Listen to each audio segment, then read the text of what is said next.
দেশি চিকেনের বিরিয়ানির জন্য ম্যারিনেট, ধনে গুঁড়ো আর গোলমরিচ গুঁড়ো, লবণ, কাঁচা লঙ্কা বাটা, রসুন বাটা, আদা বাটা, টক দই, সাদা তেল, লেবুর রস। বিরিয়ানির জন্য চাল ভিজিয়ে দিয়েছিলাম 2 ঘন্টা আগে, এবার ছেঁকে দেবো।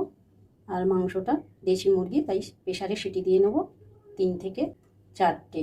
চালের জন্য জল গরম হয়ে গেছে, জলের মধ্যে দিয়ে দেবো 2টো তেজপাতা, সাজিরে, লবঙ্গ, এলাচ, 2টো দারুচিনি, 2টো কাবাব চিনি, কাঁচা লঙ্কা, লবণ, একটু সাদা তেল দিয়ে দেবো। লেবুর রসটা দিলে চালটাও খিলি হবে আর সাদা হবে। দিয়ে দিলাম চালগুলো।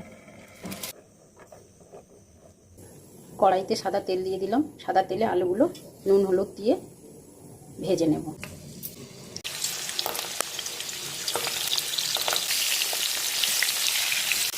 ঢাকা দিয়ে ভাজবো যাতে 80% সেদ্ধ হয়ে যায় আলুটা। এদিকে চিকেন সেদ্ধ হয়ে গেছে, চালটা হয়ে গেছে, এবারে ছেঁকে নেব। আলু ভেজেছিলাম সেই একই তেলে দেবো 2টো তেজপাতা, কোচানো পেঁয়াজটা একটু ব্রাউন কালার হয়ে আসলে, ব্রাউন কালার হয়ে গেছে, দেবো আদা রসুনের পেস্ট, দেবো কাঁচা লঙ্কা কোচানো। কষানো হয়ে গেছে, দেবো ধনে গুঁড়ো, সেদ্ধ করে রাখা চিকেনগুলো দিয়ে গরম মশলা গুঁড়ো আর ভেজে রাখা আলুগুলো ভালোভাবে ঢাকা দিয়ে কষিয়ে জলটাকে ড্রাই করে নেব।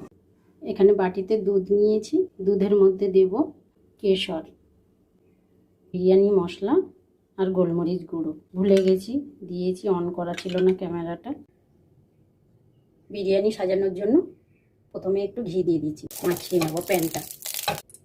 প্রথমে 1 লেয়ার মাংস দেব, পরে রাইস দেব, পরে দেব একটু লেবুর রস, আলু বোখারা, পুদিনা পাতা কোচানো, কাঁচা পাকা লঙ্কা, লেবু স্লাইস, ভেজে রাখা কিশমিশ, কাজু, আমন্ড।